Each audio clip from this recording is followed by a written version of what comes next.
GST के registration को cancel करने के लिए सरकार ने सीजीएसटी रूल में नए रूल को नोटिफाई किया है, जिसके बारे में कि हम इस जीएसटी न्यूज़ में डिस्कशन करेंगे। टैक्सील.com के यूट्यूब चैनल पर मैं सी सतबीर सिंह आपका स्वागत करता हूं। रेगुलर अपडेट के लिए आप हमारे चैनल को सब्सक्राइब करें, नोटिफिकेशन बेल को प्रेस करना ना भूलें ताकि जैसे ही हम कोई नया अपडेट डालें आपके पास इमीडिएटली यह अपडेट पहुंच जाए। सीबीआईसी के द्वारा notification number 31/2019 central tax issue किया गया है ऑन 28 जून 2019, जिसमें कि सीबीआईसी ने CGST 4th amendment rule 2019 notify किए हैं, जिसमें कि सीबीआईसी ने सीजीएसटी रूल 2017 में रूल 10 के बाद रूल 10A इंसर्ट किया है, जिसमें कि कहा गया है कि जैसे ही जीएसटी का registration certificate form GST REG 6 format में जीएसटी के कॉमन पोर्टल पर अवेलेबल करा दिया जाएगा और जीएसटी नंबर टैक्स पेयर को असाइन कर दिया जाएगा, तो उस केस में उन व्यक्तियों को छोड़कर जिन्हों के रूल 12 के अंतर्गत रजिस्ट्रेशन दी गई है या फिर रूल 16 के अंतर्गत रजिस्ट्रेशन दी गई है, उन्हें 45 दिन के अंदर जैसे ही जीएसटी का रजिस्ट्रेशन मिल जाता है या फिर सेक्शन 39 के अंतर्गत जो जीएसटी की रिटर्न फाइल करने की ड्यू डेट है, उस इन दोनों में से जो भी पहले हो उस डेट तक अपने बैंक की डिटेल अवेलेबल करानी है या फिर कोई भी और इन्फॉर्मेशन जो कि जीएसटी के कॉमन पोर्टल पर ज़रूरी है ताकि जीएसटी एक्ट की प्रोविज़न को कंप्लाई किया जा सके। सीजीएसटी रूल 2017 में रूल 12 है, यदि किसी व्यक्ति को जीएसटी एक्ट के अंतर्गत टीडीएस या फिर टीसीएस जो है वो कलेक्ट करना है तो उस केस में उसे रजिस्ट्रेशन ग्रांट की जाती है। इस प्रकार इन व्यक्तियों के लिए 45 दिन के अंदर बैंक अकाउंट नंबर को अपडेट करने की प्रोविज़न या फिर जीएसटी की रिटर्न जो पहली वो फाइल करेंगे उससे पहले बैंक अकाउंट को अपडेट करने की जो प्रोविज़न वो अप्लाई नहीं होगी। रूल 16 सीजीएसटी रूल 2017 में सुओ मोटो रजिस्ट्रेशन से डील करता है, यानी कि यदि जीएसटी ऑफिसर कोई सर्वे, इंक्वायरी, इंस्पेक्शन, सर्च या दूसरी प्रोसीडिंग लगता है और प्रॉपर ऑफिसर को लगता है कि किसी व्यक्ति ने जीएसटी एक्ट के अंतर्गत रजिस्ट्रेशन लेनी थी लेकिन नहीं ली है, तो उस केस में प्रॉपर ऑफिसर टेम्प्रेरी बेसिस पर उसे रजिस्टर कर सकता है। इस केस में भी जो 45 दिन के अंदर बैंक अकाउंट को अपडेट करने की प्रोविज़न होगी या फिर पहली रिटर्न को फाइल करने से बैंक अकाउंट डिटेल अपडेट करने की जो प्रोविज़न वो अप्लाई नहीं होगी। इसके साथ ही CBIC notification number 31/2019 central tax dated 28 जून 2019 में रूल 21 में भी अमेंडमेंट की है। यहाँ पे जो क्लोज सी दिया गया था उसमें क्लोज सी के बाद क्लोज डी को इंसर्ट कर दिया है, यानी कि यदि कोई व्यक्ति रूल 10A की प्रोविज़न को वायलेट करेगा तो उस केस में भी रूल 21 जो है वो अप्लाई होगा। सीजीएसटी रूल 2017 में रूल 21 दिया गया था जो कि ये बताता था कि किन केसेस में व्यक्ति की जीएसटी के रजिस्ट्रेशन को कैंसिल किया जा सकता है, यानी कि यदि कोई व्यक्ति अपने डिक्लेयर्ड प्लेस ऑफ बिजनेस से अपने बिजनेस को कंडक्ट नहीं करता है तो उसकी जीएसटी रजिस्ट्रेशन को कैंसिल किया जा सकता है, या फिर व्यक्ति बिना गुड्स या फिर सर्विसेज की सप्लाई किए हुए इनवॉइस या फिर बिल इशू करता है, या फिर जीएसटी एक्ट और रूल की प्रोविज़न को वायलेट करता है, या फिर व्यक्ति सेक्शन 171 की प्रोविज़न को वायलेट करता है, यानी कि एंट्री प्रॉफिटरिंग के लिए जो प्रोविज़न दी गई थी उन्हें वायलेट करता है, तो उसकी जीएसटी के रजिस्ट्रेशन को कैंसिल किया जा सकता था।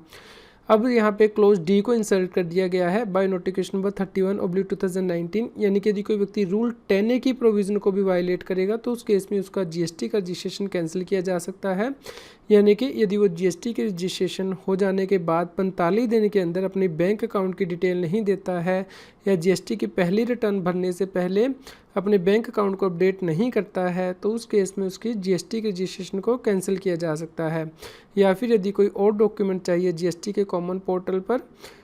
वो जीएसटी के रजिस्ट्रेशन हो जाने के बाद नहीं देता है तो उस केस में उसकी जीएसटी के रजिस्ट्रेशन को कैंसिल किया जा सकता है। यह है जीएसटी REG 1 का फॉर्मेट, यानी कि यदि कोई व्यक्ति जीएसटी के रजिस्ट्रेशन के लिए अप्लाई करता है तो उसे इस फॉर्मेट में जो है जीएसटी के कॉमन पोर्टल पर डिटेल देनी होती है। यहाँ पे लिस्ट ऑफ डॉक्यूमेंट दिए गए हैं जो कि अपलोड करने होते हैं। यहाँ पे सीरियल नंबर 4 दिया गया था जिसमें कि बताया गया था कि कौन से बैंक अकाउंट रिलेटेड प्रूफ जो है वो अपलोड करने हैं। अब इस जो सीरियल नंबर 4 है इसमें अमेंडमेंट की गई है कि जो बैंक अकाउंट रिलेटेड प्रूफ है ये रजिस्ट्रेशन के टाइम में देने मैंडेटरी नहीं है। इस प्रकार नोटिफिकेशन नंबर 31/2019 सेंट्रल टैक्स के द्वारा जो 28 जून 2019 को इशू किया गया है उसमें जीएसटी REG 1 में अमेंडमेंट की गई है। टेबल नंबर 4 में जो list of document to be uploaded है वहाँ पे जो बैंक अकाउंट रिलेटेड प्रूफ दिया गया था, उसके बाद अब ये वर्ड डाल दिया गया है with detail of such account are furnished, यानी कि यदि आप उसकी डिटेल जीएसटी के रजिस्ट्रेशन के टाइम में ही फर्निश कर रहे हैं बैंक अकाउंट से रिलेटेड डिटेल, तो आपको वो डॉक्यूमेंट अपलोड करने हैं जो कि वहाँ पे मेंशन किए गए हैं। अदरवाइज़ आप 45 दिन के बाद भी जीएसटी के रजिस्ट्रेशन मिलने के बाद, या फिर अपनी जो पहली रिटर्न आप भरेंगे जीएसटी की, जीएसटी 3B, उससे पहले आपको वो डॉक्यूमेंट यानी कि बैंक अकाउंट से रिलेटेड जो डॉक्यूमेंट है वो जीएसटी के पोर्टल पर अवेलेबल कराने हैं।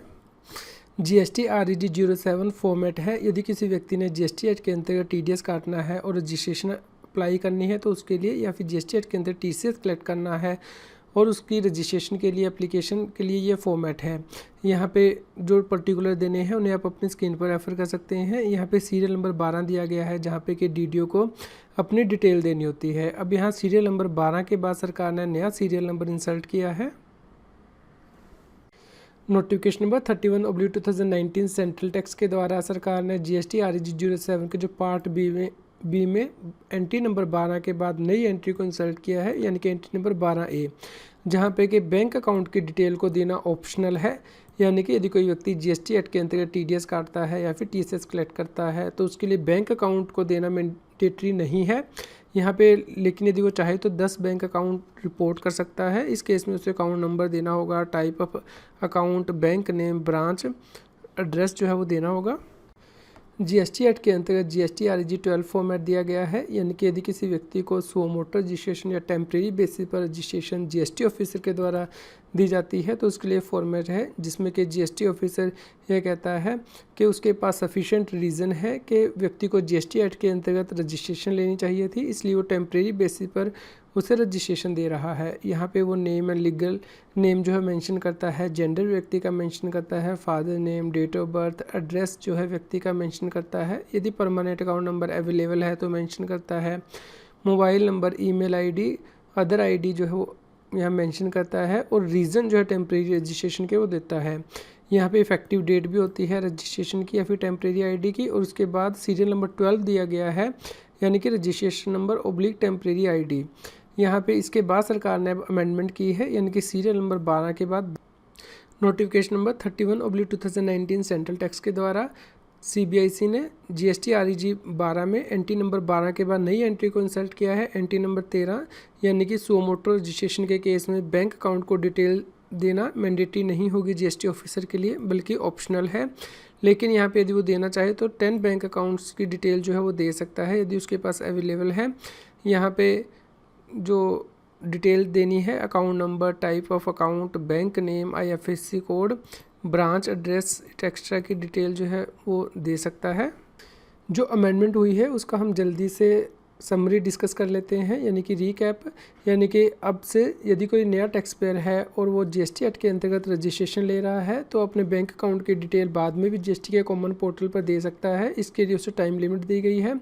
यानी कि जैसे ही उसे जीएसटी की रजिस्ट्रेशन ग्रांट कर दी जाती है तो उसके 45 दिन के अंदर, या फिर जो पहले महीने की वो GST 3B की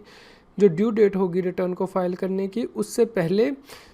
इन दोनों में से जो भी डेट पहले होगी उस डेट तक उसे अपने बैंक अकाउंट की डिटेल जो है जीएसटी के कॉमन पोर्टल पर अपडेट करनी है। यदि वो ऐसा नहीं करता है तो उस केस में जो रूल 21 है CGST रूल 2017 वो अप्लाई हो जाएगा, और उस केस में उस व्यक्ति की जीएसटी के रजिस्ट्रेशन को कैंसिल किया जा सकता है। इसके अलावा यदि कोई व्यक्ति जीएसटी एक्ट के अंतर्गत TDS काटने के लिए अप्लाई करता है या फिर जीएसटी एक्ट के अंतर्गत TCS काटने के लिए लायबल है और वो जीएसटी के रजिस्ट्रेशन के लिए अप्लाई करता है तो उस केस में से बैंक अकाउंट्स की डिटेल देना मैंडेटरी नहीं है, ये ऑप्शनल है। लेकिन वो यदि चाहे तो 10 बैंक अकाउंट अपने रिपोर्ट कर सकता है। इसके लिए रूल 12 में जो फॉर्म GST REG 7 दिया गया था उसे अमेंड किया गया है। इसके साथ ही यदि जीएसटी ऑफिसर किसी व्यक्ति को जीएसटी के रजिस्ट्रेशन सुओ मोटो बेसिस पर देता है, यानी कि टेम्प्रेरी बेसिस पर देता है, क्योंकि जीएसटी ऑफिसर को लगता है कि उस व्यक्ति को जीएसटी एक्ट के अंतर्गत रजिस्ट्रेशन लेनी चाहिए थी, तो उस केस में भी बैंक अकाउंट्स की डिटेल देना मैंडेटरी नहीं है। लेकिन यदि जीएसटी ऑफिसर चाहे और उसके पास बैंक अकाउंट जो है एप्लीकेंट के अवेलेबल है तो उस केस में वो 10 बैंक अकाउंट को रिपोर्ट कर सकता है। इसके लिए रूल 16 में जो फॉर्म REG 12 दिया गया था उसे अमेंड किया गया है। आप नोटिफिकेशन नंबर 31/2019 सेंट्रल टैक्स को डाउनलोड कर सकते हैं। इसका लिंक इस न्यूज़ की वीडियो डिस्क्रिप्शन में भी दिया गया है। आज की जीएसटी की न्यूज़